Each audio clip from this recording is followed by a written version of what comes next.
안녕하세요. 저는 과거 짧았던 결혼 생활을 끝으로 이혼을 하고 혼자 살고 있는 돌싱녀입니다. 돌싱된 지도 꽤 됐고 제 나이도 그리 많지 않다 보니 재혼할 생각 없느냐는 질문도 많이 받아요. 하지만 저는 그럴 때마다 단호하게 없다라고 합니다. 그 이유는 전 남편 때문인데요. 전 남편은 저에게 지금도 용서할 수 없는 최악의 남편입니다. 하지만 단순히 전 남편이 싫고 밉고 이런 이유가 아니라 결혼 한 번 잘못했다가 제 인생까지 망가질 뻔한 경험을 했기 때문입니다. 다행히 그 전에 발을 빼게 되었지만요. 내가 너무 잘 안다고 생각해도 결코 그 사람에 대해서 내가 다 아는 게 아니구나 라는 것을 뼈저리게 알게 되었습니다. 저도 전 남편과는 꽤 오래전부터 알고 있었고 사귄 기간도 꽤 되거든요. 하지만 열 길 물속은 알아도 한 길 사람 속은 모른다고 저는 이혼까지 다다르는 그 순간까지도 전 남편의 속내, 진짜 모습을 몰랐던 것 같기도 해요. 그런 것을 경험해봤기에 절대 사람 함부로 만나는 거 아니구나 라는 생각이 들었고 그냥 이대로 혼자 사는 편이 훨씬 낫겠다는 결론을 내린 것이죠. 사연 없는 이혼이 세상 천지에 어디 있겠냐마는 제가 겪은 이혼 과정도 참 놀랍고 어이없음의 연속입니다. 그리고 저의 이혼 이야기를 위해서는 결코 빼놓을 수 없는 한 사람이 있어요. 오수경이라는 이름의 대학교 동기인데요. 결론적으로 말하자면 제 이혼의 직접적인 이유 중 하나가 그 친구인데다 저하고는 참 오래된 인연이 악연이 된 사이가 아닌가 싶습니다. 저는 대학교 첫 오리엔테이션 날 수경이를 만났어요. 수경이는 그때 키와 덩치가 꽤 큰 아이였는데다 옷도 잘 입어서 눈에 잘 띄었죠. 신입생인데도 한눈에 봐도 비싼 브랜드 옷과 비싼 가방, 비싼 신발을 입고 있었던 기억이 납니다. 오리엔테이션 참가할 때 본인 아버지 차를 타고 왔다는데 굉장히 고가의 외제차였어요. 그래서 동기들과 선배들 사이에서는 부잣집 딸이라는 소문도 꽤나 돌았죠. 수경이가 저에게 먼저 말을 걸어서 친해지게 되었는데 수경이는 괄괄하고 시원시원한 성격이었습니다. 저는 먼저 말을 걸어준 수경이가 고마웠고 저와 금방 친해지게 되었죠. 수경이는 본인 꾸미는 것도 좋아하고 옷이나 화장품에도 관심이 많았어요. 기본적으로 외모에 관심이 많은 편인데다 패션 센스도 좋은 편이었고요. 그래서 늘 다이어트를 해야 된다는 소리를 입에 달고 살았지만 다이어트와 요요 현상을 오가며 살이 많이 쪘기에 스트레스도 많이 받았죠. 또 수경이는 남자 동기들이나 남자 선배들에게 관심이 많았습니다. 어떤 선배가 잘생겼다느니 어떤 동기가 다정하다느니 하는 소리를 잘했죠. 하지만 본인이 관심을 열심히 가지는 것에 비해 솔직히 별로 인기는 없었습니다. 남자 선배들과 동기들 사이에서 수경이는 일명 대장부로 불렸거든요. 키도 크고 덩치도 좋고 성격도 괄괄하다 보니 이성적인 감정보다는 털털한 친구로서 인기가 많은 친구였고요. 저는 누구하고나 잘 어울리고 적극적인 수경이가 부럽고 친구로서 참 좋아했어요. 그런데 하루는 수업을 마치고 수경이와 단둘이 술을 먹는데 수경이가 여자 둘이서 술 마시니 재미없다며 남자 선배들을 불러서 같이 먹자더군요. 저는 됐다고 우리끼리나 먹자고 했는데 본인이 한사코 부르겠다고 하더라고요. 그런데 남자 선배들이 다 거절을 했어요. 바쁘니까 그렇겠지 하고 말았는데 수경이 기분이 상당히 안 좋아 보였습니다. 그리고 술이 좀 들어가니 갑자기 울기 시작하는 겁니다. 깜짝 놀라서 왜 우냐고 하니까 남자들이 자기를 싫어하는 것 같다고 하면서 울더라고요. 처음 보는 수경이의 모습에 저도 몹시 당황하기도 했죠. 수경이는 자기가 이성에게 인기가 없다면서 자기가 좋아하는 남자는 자기를 안 좋아한다고 술에 취해서 그런 건지 눈물을 뚝뚝 흘렸습니다. 저는 수경이를 열심히 달래줬죠. 요즘 같은 시대에 남자가 중요하느냐. 네가 얼마나 멋지고 가진 게 많은 사람인데 고작 남자 때문에 우느냐고요. 제 말에 수경이는 자기가 뭘 가졌느냐 물어보더라고요. 그래서 저도 솔직히 말했죠. 너는 성격도 좋고 옷도 잘 입고 센스도 좋다. 또 잘하는 것도 많지 않느냐. 게다가 부모님도 엄청 서포트 많이 해주시고 네가 원하면 뭐든지 다 해주지 않느냐. 그거 굉장히 큰 거다. 톡 까놓고 인생에 있어서 부모 복이라는 게 얼마나 큰 줄 아느냐라고요. 사실 저는 그런 수경이가 부러울 때도 많았거든요. 왜냐면 수경이네 부모님은 꽤 부자라고 했고 수경이가 외동딸이라서 해달라는 거 다 해주신다고 했기 때문이죠. 그래서 수경이는 20살 어린 나이에도 자차를 끌고 다니고 백화점 가서 쇼핑도 자주 하고 사고 싶은 게 있으면 다 샀습니다. 여행도 많이 다녔다고 했고요. 어린 마음에 그런 게 좀 부럽기도 했거든요. 저는 수경이에게 네가 가진 게 훨씬 많고 남들이 다 부러워할 만한 것도 많이 가지고 있으니까 고작 남자 때문에 주눅들지 말라고 했습니다. 제 딴에는 우는 수경이를 달래주려고 열심히 이 말 저 말 했던 거죠. 수경이는 고맙다고 했고 제 말 덕분에 기분이 좋아졌다고 했죠. 수경이는 다시 씩씩하고 밝은 모습으로 돌아왔고요. 그런데 그 일이 있고 얼마 뒤였습니다. 저는 같은 과에서 친하게 지내던 선배인 용화 선배에게 고백을 받게 되었어요. 용화 선배는 저보다 3살이 많았고 군대 제대 후 복학을 한 상태였죠. 훤칠한 외모 덕에 인기가 많았는데 저를 좋아한다고 몇 번 고백을 했어요. 솔직히 저도 호감이 있었기에 결국 사귀게 되었죠. 그런데 용화 선배와 제가 사귀자마자 일파만파 소문이 퍼지게 되었어요. 아마 용화 선배가 친구들에게 말한 모양이죠. 그래서 당연히 수경이도 알게 되었습니다. 수경이는 기분이 상한 채로 저에게 묻더라고요. 왜 용화 선배랑 사귀는데 말도 안 하냐고요. 저는 머쓱하게 그랬죠. 사귀기로 한 지 며칠도 안 됐어. 천천히 얘기하려고 했는데 소문이 먼저 난 거야. 그런데 수경이는 저를 빤히 보더라고요. 그러더니 어이없다는 식으로 따지는 겁니다. 나한테는 남자 다 필요 없다고 그런 소리 하더니 너는 결국 용화 선배랑 사귀네? 수경이의 표정이 너무 차가워서 저도 깜짝 놀랐죠. 제가 잘못한 것도 아닌데 몰아세우듯이 말하는 말투도 그렇고요. 저는 수경이가 이성에게 인기 없어서 우울하다고 하길래 우울해하지 말라고 네가 가진 게 정말 많다고 위로를 해준 건데 수경이는 저를 아주 제대로 오해했더라고요. 저는 해명 아닌 해명을 하면서도 이걸 내가 왜 해명하고 변명해야 되나 싶더라고요. 그런데도 수경이는 저에게 화가 난 듯 굴었고 자꾸 그러니까 저도 기분이 상했죠.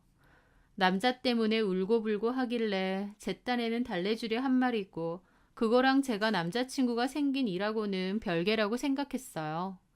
그런데 수경이가 그렇게 서운해하고 섭섭해할 줄 몰랐습니다. 나중에 알고 보니 수경이도 용화 선배를 좋아했었더군요. 저는 그 사실을 뒤늦게 알고 수경이에게 사과를 했습니다. 네가 좋아했었다는 건 몰랐다. 알았다면 만나지 않았을 거다. 나한테는 용화 선배보다 네가 더 중요하다라고요. 제 말은 진심이었는데 수경이는 필요 없다고 이제 와서 착한 척 하지 말라고 화를 냈습니다. 그렇게까지 하니 저도 화가 났고 도대체 수경이가 왜 저렇게 화를 내는지도 모르겠더라고요. 둘이 사귀는데 뺏은 것도 아니고 저는 수경이가 용화 선배를 좋아하는 줄도 몰랐는데 말이죠. 그 일로 수경이와 제 사이는 틀어졌습니다. 학교 내에서 단짝으로 붙어 다녔는데 더 이상 같이 안 다니고 수업도 함께 안 들었죠. 그러다가 수경이는 휴학을 했고 돌연 유학을 간다고 했습니다.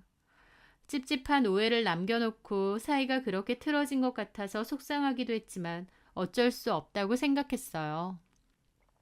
그렇게 수경이는 유학을 갔고 저는 학교에 다니다가 먼저 졸업을 했습니다. 수경이와는 자연스럽게 연락도 끊겼고 인연도 끊겼죠. 다시 볼 일이 있을까 생각하면서요. 그리고 저는 용화 선배와 2년 정도 사귀다가 헤어졌습니다. 어느 연인들처럼 사소한 일로 다투다가 헤어지게 되었고 용화 선배가 먼저 졸업을 했기 때문에 더 이상 학교에서 만날 일도 없었죠. 그리고 저는 대학 졸업 후 한 회사에서 1년 정도 근무를 하다가 퇴사를 했습니다. 퇴사 후 새로운 회사를 들어가기 위해 재취업 준비를 한창 하고 있을 때였죠. 대학교 과 동아리 모임이 있다고 연락이 왔고 저도 참석하라고 했습니다. 친하게 지냈던 동기들, 선후배들 오랜만에 모이기로 한 자리였죠. 저는 그때 한창 재취업 준비 중이다 보니 나갈까 말까 고민을 했어요. 하지만 오랜만에 다들 보고 싶어서 나가게 되었습니다. 그리고 그 자리에서 용화 선배도 또 수경이까지도 다시 만나게 되었어요.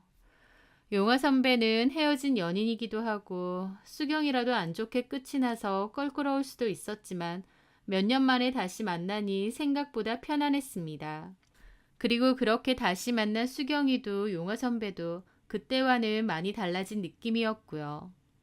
수경이는 특히 외적으로도 많이 달라진 모습이었어요.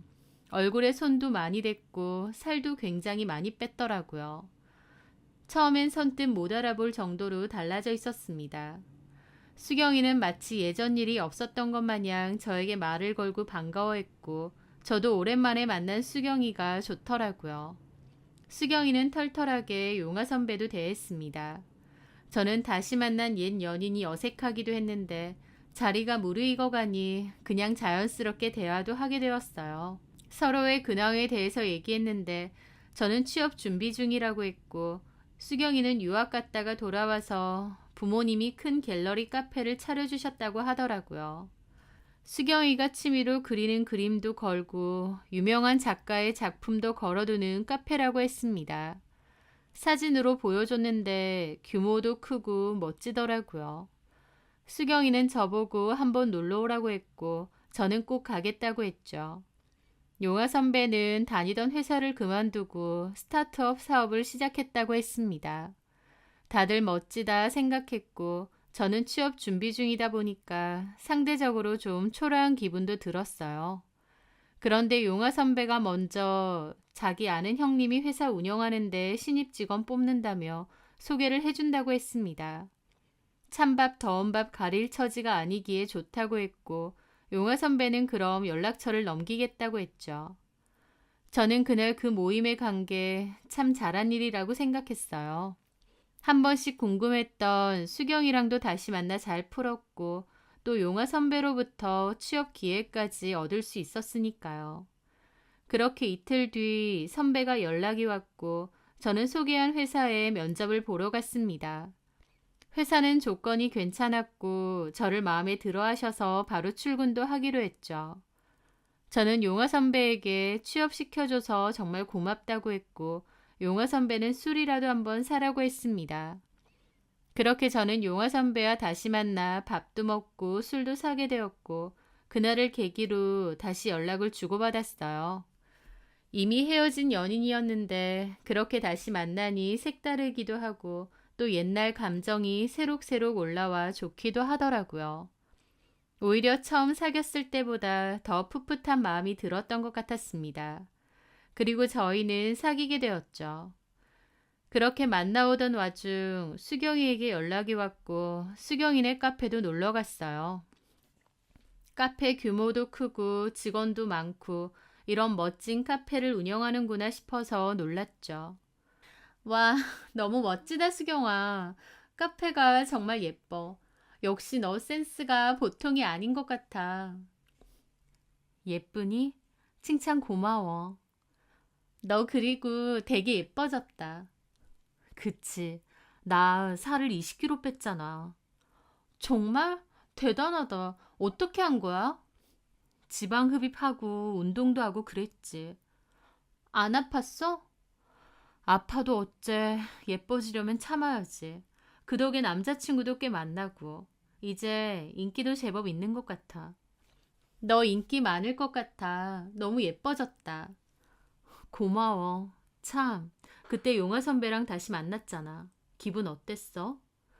아, 실은 그날 용화 선배가 나 취업 자리 소개시켜줬거든. 그래서 그 이후로 연락하다가 지금 사귀기로 했어. 저는 쑥스럽게 말했는데 수경이 표정이 확 어두워지더라고요. 어? 아니, 모임한 지 뭐 얼마나 됐다고 그렇게 됐어? 그러게. 예전에 사귀다가 헤어졌던 적이 있어서 그런지 다시 불탔지 뭐, 둘 다. 그런데 제가 용화 선배랑 다시 사귄다고 하니 수경이의 표정이 너무 안 좋은 겁니다. 왜 그러지 싶었는데 수경이는 표정을 바꿔 웃더라고요. 다시 만나니까 감정이 타올랐나 보네. 그래, 둘이 잘 어울리지. 인연인가 봐. 그런 거 같기도 하고. 저는 수경이에게 근황을 전했고 다시 연락 자주 하며 지내자고 했습니다. 그렇게 저는 새로 취업한 회사를 다니며 남친이 된 용화 선배랑도 잘 지냈어요. 그리고 반년도 안 돼서 선배는 저에게 결혼을 하자고 하더라고요. 좀 이른감이 있었지만 그때는 저도 워낙 선배가 좋았기에 좋다고 했습니다. 그렇게 결혼을 약속했고 대학 과동아리 모임에서 결혼도 알렸어요. 동기들, 선후배들 다 축하한다고 꼭 참석하겠다고 했죠. 그런데 수경이는 표정이 계속 안 좋았고 술을 많이 마시더라고요. 그리고 나서 수경이는 저에게 더 이상 연락하지 않았습니다. 제가 톡을 보내도 씹고 전화를 해도 안 받더라고요. 왜 그러지 싶었는데 다른 친구가 그러는 겁니다. 수경이가 용화 선배를 예전부터 좋아했고 지금도 좋아한다고요. 실은 다시 잘해보고 싶어서 모임에 나온 거라고요. 저는 그 말을 듣고 또 놀랐죠. 아직까지 용화 선배를 좋아하고 있을 줄 몰랐거든요. 용화 선배와 잘해보고 싶어서 모임까지 다시 나왔는데 정작 저랑 사귀고 결혼한다고 하니 수경이의 충격이 큰 듯 했습니다. 하지만 저도 그런 마음을 아직까지 갖고 있는지 몰랐고 남친 역시도 수경이의 마음은 전혀 몰랐다고 했습니다. 오랫동안 선배를 좋아했던 수경이의 마음도 안타깝긴 하지만 제 남친에게 마음이 계속 있었다고 하니 저도 좀 껄끄럽기도 했어요. 어차피 제 연락도 안 받았고요. 그래서 자연스럽게 또다시 연락이 끊겼고 결혼식 때도 일부러 안 불렀습니다. 그런데 부르지도 않았는데 결혼식에 수경이가 찾아왔어요. 무려 위아래 새하얀 투피스를 입고요. 화장도 메이크업을 받고 왔는지 엄청 화려하고 진하더라고요. 신부 화장인 줄 알았죠. 저는 그 모습을 보고 수경이가 저에게 상당히 악감정이 있구나 깨닫게 되었어요. 작정하고 흰색 투피스를 입고 온 게 보였죠. 마치 본인이 신부라도 된 것처럼 말이에요. 당연히 수경이의 그날의 행동은 대학 동기들과 선후배들 사이에서 안 좋게 말이 나왔습니다. 하여튼 저도 그 일로 수경이에게 너무 큰 실망을 했고 앞으로는 안 봐도 되겠다 싶어서 축의금까지 돌려주고 인연 끊었습니다. 그렇게 저는 신혼을 시작했어요. 한번 헤어졌다가 다시 만난 소중한 인연이기에 누구보다 더 행복하게 알콩달콩 잘 살 수 있을 거라 생각했죠. 하지만 그런 행복은 반년이 채 가지 않았습니다. 남편에게서는 금전적인 문제가 꽤 심각했거든요. 남편은 본인이 하는 사업이 꽤 잘 되고 있고 전망도 좋다고 그랬습니다. 자기 사업에 자부심도 꽤 있었고 자신감도 있었기에 저도 남편의 사업이 막연히 잘 되고 있다고 생각했어요. 그런데 사실은 진작부터 상황이 상당히 안 좋더라고요. 그리고 빚도 많이 지고 있다는 것을 알게 되었습니다. 제가 그 사실을 결혼하고 반년 정도 되었을 때 알게 되었고 많은 부분이 대출 돌려막기였다는 걸 알게 되고 너무 놀랐죠. 남편은 자기가 해결할 수 있다고 했지만 쉽지 않았습니다. 책임감 넘치고 알아서 뭐든지 잘하는 것 같던 남편이지만 막상 지켜보니 전혀 아니더라고요. 본인조차도 뭘 어떻게 해야 되는지 모르는 사람 같았습니다. 그저 당장의 상황만 모면하려는 게 보였고 장기적인 계획이나 생각은 없어 보였어요. 그리고 심지어 본인이 알아서 다 해결할 수 있고 저한테 피해가는 일 없게 하겠다고 했는데 나중에는 저에게 그리고 저희 부모님에게도 돈을 좀 빌려달라 손을 벌리기 시작하더라고요. 하지만 저도 그냥 월급쟁이고 저희 부모님도 도움 주실 정도의 여유는 없습니다. 그래서 남편을 도와줄 수가 없었어요. 저도 그나마 있는 돈이라곤 결혼하고 집 살 때 다 보태기도 했고요. 남편에게 미안하지만 나도 우리 부모님도 도와줄 여력은 안 된다고 했는데 남편은 크게 실망을 했습니다. 자기는 인복이 없다며 어려울 때 자기를 도와줄 사람도 없다는 푸념을 했죠. 저야말로 사업 잘 되고 있으니 걱정 말라고 큰 소리 탕탕 치다가 이제는 저랑 저희 부모님께도 손 벌리고 못 도와준다고 하니 원망하는 남편에게 실망이 너무 컸습니다. 그런데 남편이 어느 날 도와줄 사람이 생겼다고 하더라고요. 누구냐고 하니 아는 형님이라고 했습니다. 그 형님은 큰손이라고 했죠. 저는 참 잘됐다고 생각했어요. 그런데 나중에 알고 보니 아는 형님이라는 사람이 도와준 게 아니었습니다. 남편을 도와준 건 다름 아닌 결혼식 이후에 아예 인연을 끊고 살았던 수경이었어요. 저는 연락을 안 했지만 남편은 수경이와 연락을 하고 있었습니다. 정확히는 수경이가 먼저 남편에게 연락했고 힘들다는 소문을 들었는데 도와줄 수 있다고 한 거예요. 남편은 자금을 도와준다고 하니 냉큼 수경이와 만난 것 같고 실제로도 도움을 꽤 받았던 것 같더라고요. 남편이 저에게 솔직하게 말한 것도 아니고 또 도움 준 사람이 수경이라는 사실에 저는 너무 큰 충격과 함께 서운함이 들었습니다. 남편에게 왜 솔직히 말하지 않았느냐 따졌죠. 나한테는 큰손인 아는 형님이 도와줬다며 왜 수경이가 도와줬다고 안 했어? 자기랑 수경이랑 사이가 안 좋잖아. 괜히 말하면 기분 나빠할 텐데 뭐하러 얘기해. 어쨌든 이렇게 알게 됐잖아. 이렇게 알게 되면 더 기분 나쁠 거라는 거 몰랐어? 그래, 그건 내가 미안한데 어찌됐든 나는 도움 줄 사람이 필요하고 수경이가 도와준다는데 마다할 이유 없잖아. 수경이가 뭐하러 오빠를 도와주겠어. 무슨 이유로? 내 사업의 미래를 믿고 투자하는 거지. 저는 남편의 말이 어이가 없었습니다. 순진한 척 하는 것도 아니고 정말 그런 이유로 수경이가 남편을 도와줬겠나요? 남편 사업이 수경이가 잘 아는 분야인 것도 아니고 돈 필요하다고 하니 넙죽 돈부터 빌려주는데요. 저는 그게 너무 기분 나빴지만 그렇다고 어쩔 방도가 없었습니다. 의도가 뭐든 남편은 자금이 필요했고 그걸 수경이가 도와준 건 맞으니까요. 내가 도와줄 수 없는 부분을 수경이가 도와준 거니까 속상해도 가만히 있을 수밖에 없다고 생각했어요. 그래서 그냥 참고 넘어갔죠. 하지만 수경이의 돈으로 힘든 고비는 넘겼겠지만 역시나 남편의 사업은 순탄치 않았습니다. 남편은 재투자를 핑계로 제대로 된 생활비도 가지고 오지 않았어요. 결국 제가 버는 돈으로 생활비를 충당해야 했는데 그게 너무 빠듯하고 힘들었죠. 저는 남편에게 사업을 계속하는 게 의미가 있겠느냐, 차라리 아는 사람도 많고 인맥도 넓으니 취업을 이제라도 준비하는 건 어떻겠느냐 조심스레 물었는데 굉장히 기분 나빠하고 자존심 상해하며 화를 내더라고요. 그러면서 저랑 수경이를 비교하는 겁니다. 어떻게 와이프가 남보다 못할 수 있느냐면서요. 수경이는 남편 하는 사업을 믿어주고 응원해준답니다. 그 소리를 제 앞에서 하는데 저도 너무 화가 나더라고요.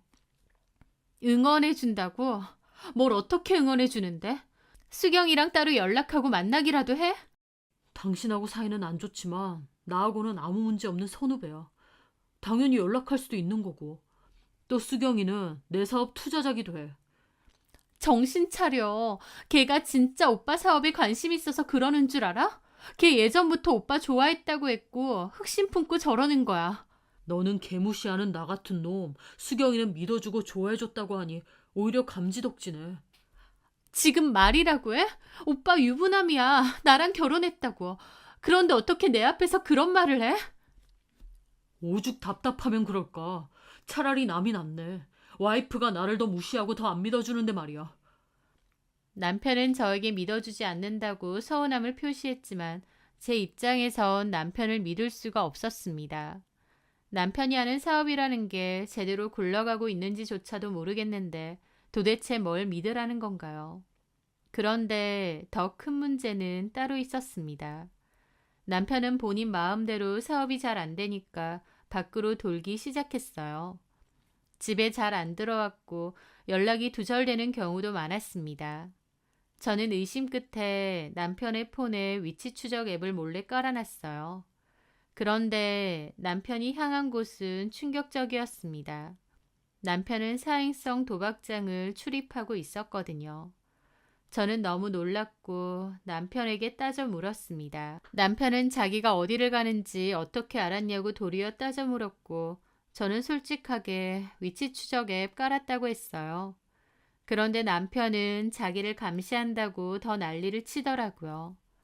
저는 남편에게 제발 정신 좀 차리라고 했습니다. 도박이라는 게 얼마나 무서운데 그런 데를 다니냐고요. 그 일로 남편과 정말 많이 싸웠고 감정적으로도 너무 지치고 힘들었죠. 남편은 제가 말려도 그 도박장을 자꾸 다니는 듯 했고 하루는 남편에게 울면서 이럴 거면 이혼하자고 했습니다. 제발 정신 좀 차리라고요. 제가 울며 불며 절규를 하니까 남편도 아차 싶었던 건지 반성을 했습니다. 돈도 없고 하는 일은 잘 안 되고 정신적으로 힘들던 차에 잘못된 길로 빠진 것 같다고요. 이제 다시는 안 갈 거고 정신 차리겠다고 했죠. 남편이 정말 정신을 차렸다면 저도 남편과 이혼하는 일은 없었을 겁니다.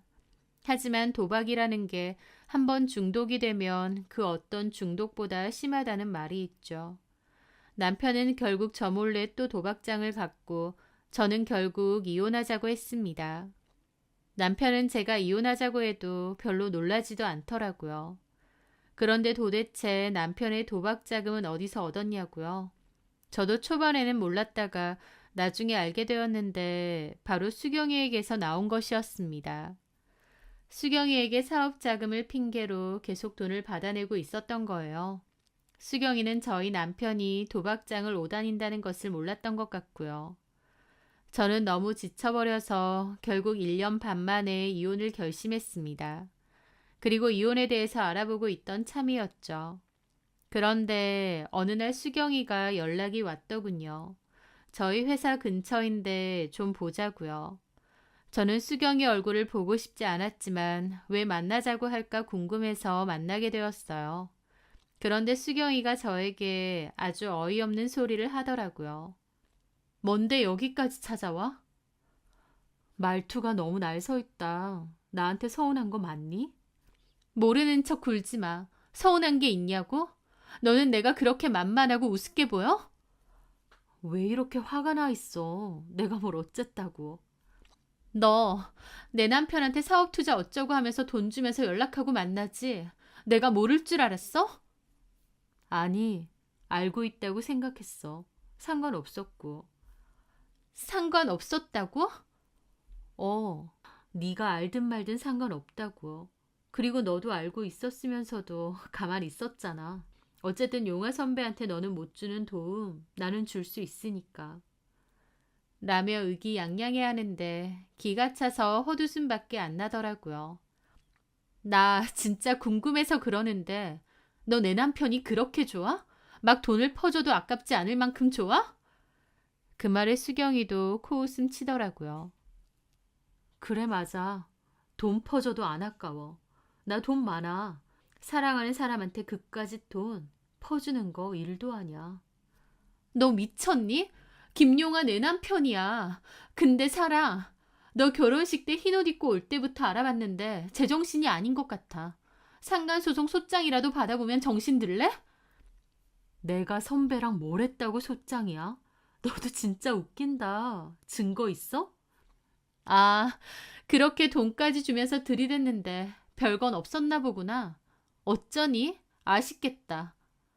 하면서 저도 비꼬았습니다. 그랬더니 수경이 표정이 엄청 험상궂어지더라고요. 그러더니 미안해서 어쩌지? 나 용화 선배랑 별거 있었는데. 그러는 겁니다. 자존심 상했는지 지가 지 입으로 제 남편이랑 그렇고 그런 사이라고 술술 말하더라고요. 저는 일부러 더 깐족거렸죠. 네 착각 아니고? 야, 너야말로 착각에 빠져 사는 거지. 나 용화 선배랑 잤어. 그것도 여러 번. 네가 불쌍해서 말은 못했는데 용화 선배 너랑 안 살고 싶어 해. 너처럼 남자 기죽이고 쥐뿔도 도움 안 되는 여자 싫대. 나를 만났어야 되는데 아차 싶다고 하더라고. 라면서 지 입으로 저희 남편이랑 노란한 얘기를 하는 겁니다. 듣는 저도 당연히 열받고 기분은 안 좋았죠. 아무리 이혼까지 생각한다고 해도 제 친구랑 남편이 놀아났다는데 좋을 사람이 어디 있겠나요? 아, 그래. 돈 받고 잠자리 해주면서 하는 말인데 무슨 립서비스를 못하겠니? 너 듣기 좋으라고 그랬겠지. 그렇게 이악 물고 정신승리하면 좀 나아져? 너도 너네 친정도 아주 구질구질하다더라. 용화 선배가. 라는데 저는 둘째치고 저희 친정까지 모욕하니 너무 열받더라고요. 그래서 뭔 말이 하고 싶은데? 어찌됐든 너는 돈 주고 내 남편 만나지만 결국 내 남편 와이프는 나야. 너는 상간녀지. 심지어 돈까지 주는 ATM 상간녀. 닥쳐. 네가 뭐라는데? 상간녀 주제에 뻔뻔하네. 소송 걸어줘? 돈 많다고 자랑질하더니 위자료 빵빵하게 줄 거지? 제 말에 수경이는 저를 있는 대로 노려보더라고요. 그러더니 됐고 이혼해줘. 내가 왜?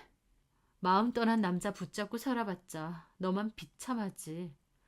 그러니까 내가 왜? 누구 좋으라고? 절대 안 해줄 건데? 그러고 살고 싶니? 이러고 살게. 저는 타격감 하나도 없이 깐족거리고 있었습니다. 만약에 제가 남편이랑 원래 이혼할 마음이 없었다면 수경이의 이런 도발은 굉장히 열받고 분했을 겁니다.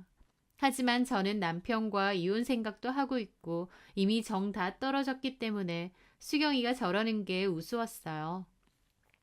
그런데 수경이가 저를 가만 보더니 그러더라고요. 너 진짜 징그럽다. 남편이 바람 핀다고 해도 아무 상관도 없다면서 이혼은 안 해준다고? 그래, 상간녀인 너는 모르겠지만 그건 본처 마음이란다. 너 뭐가 목적이야? 돈 주면 헤어질 거야? 너 돈 그렇게 많아? 돈 줘. 내가 만족할 만큼 주면 헤어져 줄게. 돈에 미쳤구나. 너는 남자한테 미쳤잖아. 너 같은 애들을 요새 남미세라고 한다던데? 저도 열받아서 한마디도 안 지고 따졌습니다. 수경이는 혼자 씩씩거리더니 말하더라고요. 좋아. 지금 사는 집 그거 너한테 넘길 테니까 용화 선배랑 헤어져. 네가 뭔데 넘기고 말고야? 용화 선배 목 내가 넘기라고 얘기할 테니까 이혼만 해달라고. 그러는 겁니다. 저는 아닌 척했지만 속으론 솔깃했죠. 솔직히 가뜩이나 이혼하려고 준비 중인데 집까지 준다면 저는 땡큐였어요. 대출이 꽤 있긴 하지만 어쨌든 저희 집은 남편의 지분이 훨씬 많았거든요. 그래서 저는 확실하게 나한테 집 넘기면 바로 이혼해주겠다고 했습니다. 그리고 속으로 남편이 도박장 드나드는 걸 모르나 싶더라고요. 만약 알았다면 집까지 저한테 넘기면서 제 남편 달라고 이러진 않을 테니까요.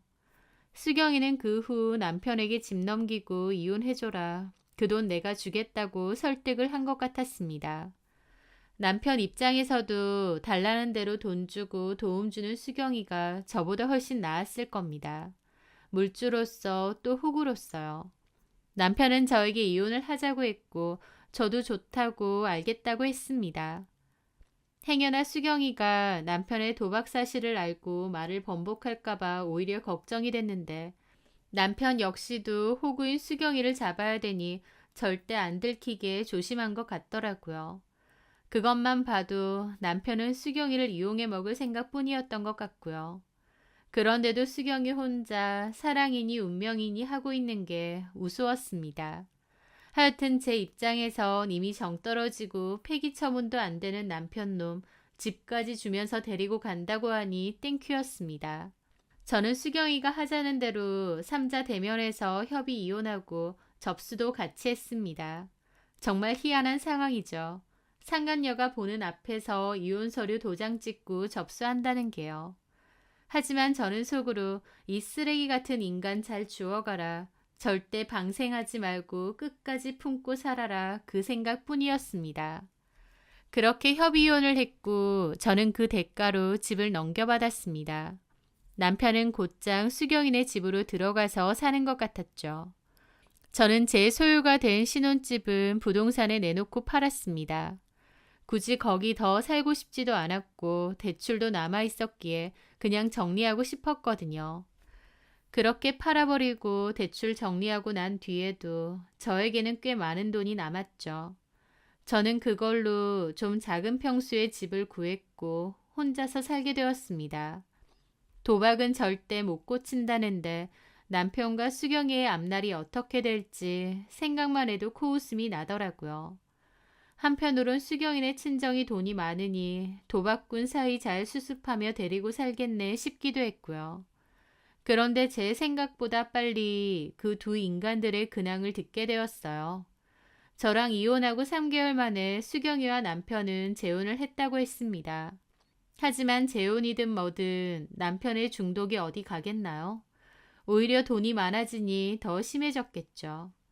남편은 여전히 사업을 핑계로 수경이에게 돈을 타냈던 모양이고 그 돈은 다 도박으로 날린 것 같았습니다. 당연히 같이 사는 수경이도 그 사실을 알게 된 것 같고요. 소문으로는 남편이 도박 중독 치료를 받는다는 얘기까지 들었어요. 수경이도 뒤늦게 쓰레기를 비싼 돈 주고 사왔다는 걸 깨달았겠죠. 하지만 어쩔 수 없으니 치료라도 받게 한 것 같은데 그 뒤의 근황은 한동안 저도 못 들었습니다. 그러다가 4년이 지나서야 알게 되었어요. 수경이네 카페는 다른 사람에게 넘겼고 그 둘은 이혼 소송 밟고 있다고요. 수경이네 카페도 전 남편 도박빚 때문에 넘긴 것 같았고 그 일로 수경이는 전 남편을 고소했다고 했습니다. 그 얘기를 전해 듣는데 속 시원하다 못해 등골이 오싹하더라고요. 전 남편이 도박장을 드나드는 것을 알았을 때 저는 사람은 고쳐 쓰는 것이 아니라는 것을 깨닫고 이혼을 준비했습니다. 실제로도 남편은 앞에서는 안 간다고 해도 결국 또 도박장에 갔고요. 중독이 그래서 무서운 거니까요. 가뜩이나 이혼하고 정리하려고 했는데 수경이가 그런 전 남편을 굳이 웃돈까지 주며 데리고 간다고 해서 보내줬는데 만약 제가 전 남편과 계속 살았더라면 제 인생도 정말 큰일 날 뻔했구나 싶더라고요. 그러면서 결혼 잘못하면 인생이 몰락할 수도 있겠다는 것을 깨닫게 되었습니다. 물론 결혼으로서 평생 동안 서로 의지할 수 있는 인생의 동반자를 만날 수도 있겠죠. 하지만 또 한편으론 물귀신처럼 제 인생까지 같이 망가뜨리는 그런 배우자를 만날 수도 있는 거잖아요. 제 전남편처럼요. 그걸 몸소 체험했기에 더더욱 재혼 생각은 없는 것 같습니다. 수경이와 전남편은 여러 소송들로 다투고 있는 것 같고 전남편의 빚 때문에 수경이네 친정도 휘청한다고 들었는데 수경이의 선택 때문에 수경이네 부모님까지도 힘들어진 거죠. 어쩌겠나요.